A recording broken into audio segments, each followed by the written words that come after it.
Então, Jaime, falando sobre a alta demanda de commodities, ela gerou aí divisas para o país, né? Tendo em vista que as novas fronteiras agora passam a produzir e isso é uma tendência de que, de repente, os preços vão diminuir, tendo em vista que haverá mais oferta aí no mercado? Isso, só não. Se encostar, ele faz um barulho. Vamos lá. Bom, na verdade, assim, essa tua pergunta, ela me oportuniza dizer aquilo que eu falei antes no aspecto da gente falar um pouquinho no aspecto global, né? Se a gente olhar a estimativa, a expectativa da FAO e de outros órgãos, você vai chegar num número para os próximos 40 anos de uma necessidade de aumento de no mínimo 50% de produção de proteína no mundo, né? E capitaneada aí pela soja e pelo milho. E dobrar o volume de carne, porque a gente tem um movimento, principalmente na Ásia, que são os países populosos, que você tem uma migração do interior para cidades. E aí eu vou falar um número aqui, eu tive a oportunidade em 2016 ir para a China, que tem 1 bilhão e 400 milhões de habitantes, e praticamente mais da metade, 800 milhões de pessoas viviam no campo. No campo?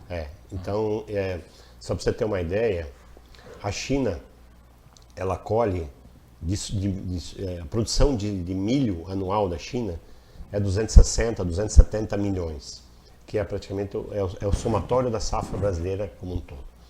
E a área média da China é meio hectare. Tudo ainda na subsistência. Eles colhem 260 milhões de toneladas, que é mais ou menos o que o Brasil colhe. De grãos como um todo. E o espaço que eles têm, que você falou meio hectare, é uma metáfora de... Meio hectare é mais ou menos a área que cada um... A área média de produção é meio hectare, porque é tudo manual, entendeu? Mas tudo plantio manual é que nem a gente fazia no sul. Caramba. Lá nos tempos o arado de boi, assim, uma coisa. É muito arcaico ainda. Caramba. E aí só que aí tem um problema, né? Como é que faz e leva a mecanização de imediato para... O microfone só, Jaime, você pode falar afastado desse aqui, ele é o tele, então ele... Bom. Porque da hora que você encosta ele faz um ruidinho. Tá bom, assim. Tá bom.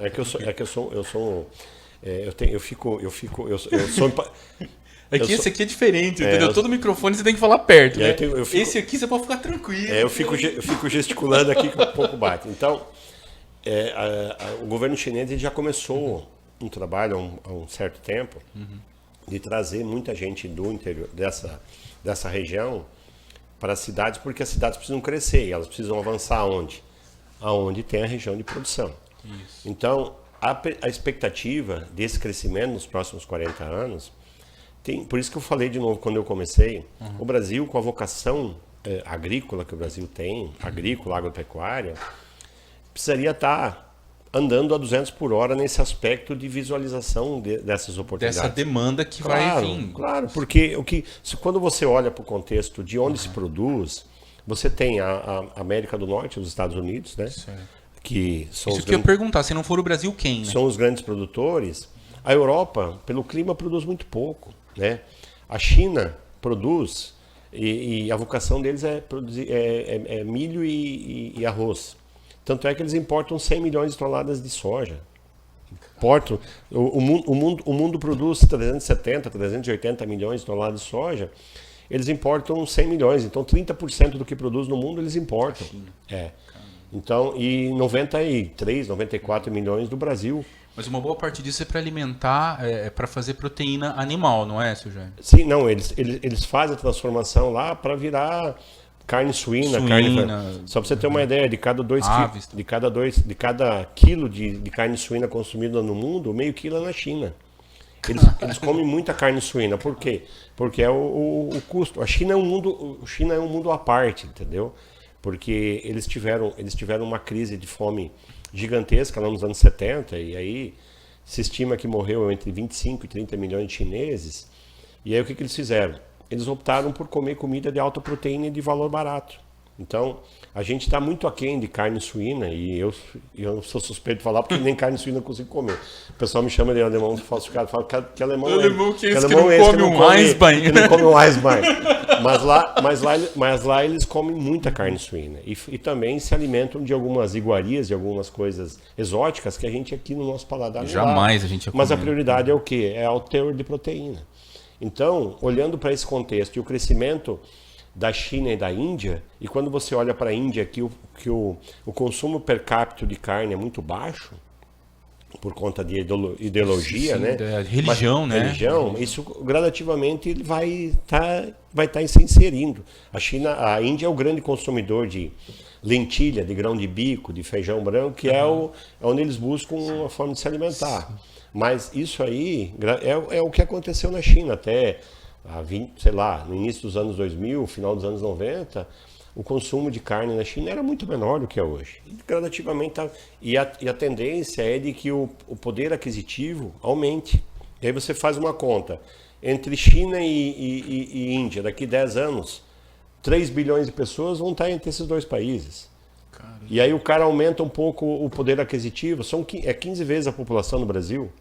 Aí o cara aumenta um pouquinho o poder aquisitivo, o cara vai fazer o quê? Melhor, o cara vai comer, né? Melhor, o que o cara vai fazer no primeiro plano? O cara até posterga, comprar uma camisa nova, trocar de carro, mas comer. E aí quando o cara se acostuma a comer bem, o cara vai querer comer bem. Querer voltar atrás. Então, as oportunidades, e aí especificamente esse ano, vamos voltar um ano um pouquinho atrás, Chicago, a cotação da bolsa que regulamenta o preço da soja a nível mundial, ela estava aí num preço que não era bom no aspecto de quem tem um custo alto de produção que nem o nosso, só que aí o que aconteceu? O consumo cresceu muito e a safra não foi o que era esperado. E Chicago simplesmente disparou o preço. Saiu de $9 o bushel e foi para 13, tá? Porque tem uma regrinha que a gente acompanha muito, que são os fundamentos. Certo. Que é o quê? Fundamento é o quê? É a relação de produção, estoque, consumo. Então, o que vai produzir, o que vai consumir e qual é o estoque. Isso aí, hoje, ele tem os ingredientes que vieram a partir daí, que é principalmente a questão do mercado financeiro e também um eventual impacto o que a gente vive hoje, da questão da Rússia com a Ucrânia, uma possibilidade de uma guerra ou de uma invasão, isso impacta no preço. Reflete diretamente no preço. Ou então uma questão lá que envolve uma peste suína africana, como a gente viveu lá atrás, ou algum tipo ele impacta, mas os fundamentos ainda têm uma importância significativa no contexto. E quando a gente olha no ano de 2019, 2020 e 2021, praticamente o mundo produziu menos do que consumiu. Então, o que acontece? O consumo está alto. E aí, quando você... se você for tratar isso de uma forma, fazer um comparativo, você vai no mercado todo dia. Aí você vai lá e compra um arroz para fazer no dia, um feijão. É o que a gente chama de comprar da mão para a boca. Agora, no início da pandemia, surgiu aquela preocupação, como é que vai ser essa questão? Os caras correram e compraram tudo. O cara postou até num grupo assim, falou, bom, quem comprou todo o papel higiênico do supermercado, me chama para eu ir fazer as necessidades do banheiro dele. Da sua casa, porque você levou tudo, pô. Então, eu acho que é importante a gente falar de uma forma simples para as pessoas entenderem. Então, o que acontece? Quando você tem esse estoque sendo reduzido e que você consome mais do que você produz, fala, pô, eu vou ter que garantir, vou fazer um estoque não da mão para a boca, eu vou garantir 3 meses, 6 meses, e aí é aquela velha coisa que a gente conhece desde 1900 e antigamente, a oferta e demanda.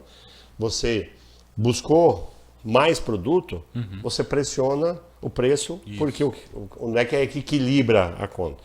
É quanto que quem quer pagar em relação a quem quer vender. Quem quer vender, sim. Então aí você tem um superaquecimos no mercado e automaticamente os preços sobem. Para esse ano, a gente tinha uma previsão da safra brasileira, somando todos os produtos, de 253 milhões.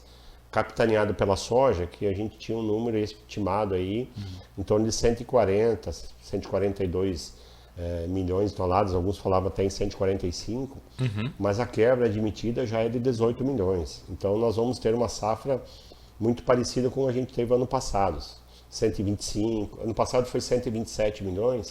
Eu vi uma matéria que ia aumentar, a previsão era de aumento. Sim, mas é que a quebra da safra, principalmente no Paraná, no Rio Grande do Sul, no Mato Grosso do Sul, aqui ainda a gente manteve e a gente tá bem olhando dentro do contexto. Mas essa é a oferta e demanda do Brasil. Agora, quando a gente olha para o problema do Paraguai, da Argentina, e principalmente da Argentina, que é o terceiro maior produtor de soja, que é Brasil e Estados Unidos. Brasil já é o primeiro, Estados Unidos segundo e Argentina, a gente vai ter uma redução.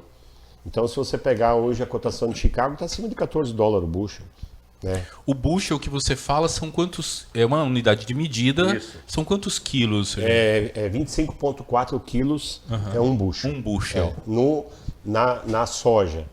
E no milho é 27 alguma coisa. Ah, muda? Muda porque vou usar um termo aqui, o peso ecolitro de um é diferente do outro. Tanto é que quando você vai armazenar, você consegue armazenar mais soja numa unidade do que milho. Porque a soja, ela encaixa... Mais grãos, assim. Isso, ela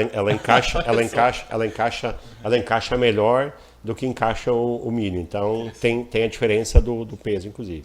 Então, eu acho que a gente vai continuar tendo um mercado pressionado por conta dessa diminuição de oferta.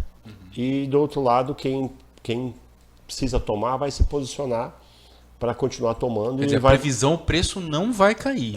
Se a gente olhar no contexto desse momento do que a gente tem em relação à diminuição da oferta de produto, a minha dúvida é em relação à questão do preço em reais, porque a gente percebeu aí nesses últimos dias aí uma redução significativa no câmbio, e quando a gente olha para os indicadores e por mais que tenha todos esses problemas relacionados à questão da pandemia, a gente tinha uma expectativa muito ruim em relação ao resultado do PIB do Brasil no ano 2021, e estão falando em um fechamento entre 4,5% de PIB positivo. Certo. E uma entrada gigante de recurso de capital estrangeiro. Porque o Brasil, dos países emergentes, se você pegar a Europa, está estagnado. Não tem... É um gigante adormecido. E aí dos países, se você pegar o BRICS, que é Brasil, Rússia, Índia e a China... E a África do Sul?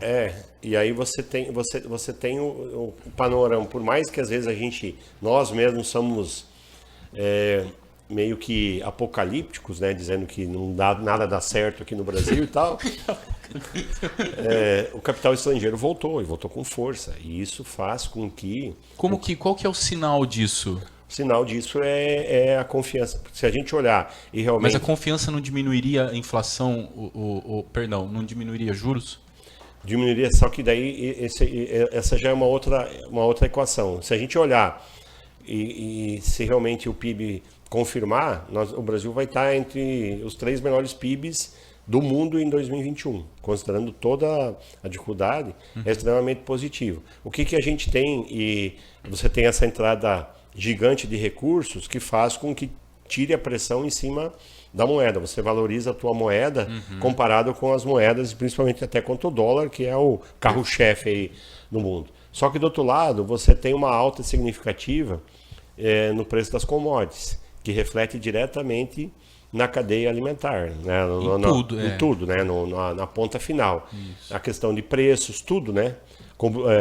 O preço do combustível. E isso aí ele gera uma inflação. E aí o que acontece? A taxa Selic, ela é o regulador para a questão do consumo, né? Então, a taxa, quando você tem uma taxa Selic como a gente teve... 2-3%? 2-3%, ela deixa de ser atrativa na questão de aplicação financeira, mas também ela gera uma demanda muito grande em investimento, por exemplo, em construção civil. O cara não vai, quem tem o dinheiro, o cara quer rentabilizar o dinheiro, quer falar, eu vou botar meu dinheiro a aplicar para ganhar 2% ao ano, não, ele vai correr para investir, por exemplo, na construção civil, em outras coisas. E aí acelera a demanda, a compra de produto e automaticamente o percentual de comercialização. E aí gera a inflação. A inflação preços. Que é procura pelos produtos. É difícil tem que equilibrar isso aí, né? É difícil fechar essa equação, entendeu? Então eu não sou professor de economia, nem longe disso, mas a vivência e o que a gente tem de conhecimento que faz parte do cotidiano de você fazer uma gestão de uma empresa, ela te dá essa condição de você fazer essa avaliação e